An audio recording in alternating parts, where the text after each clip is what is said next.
আমাৰ গৰি ধৰোতা দামচাও অচিৰি চেতিয়া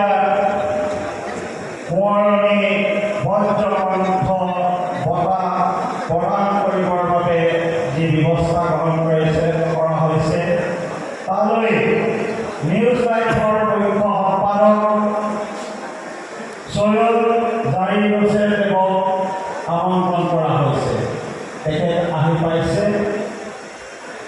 আৰু আমাৰ সেই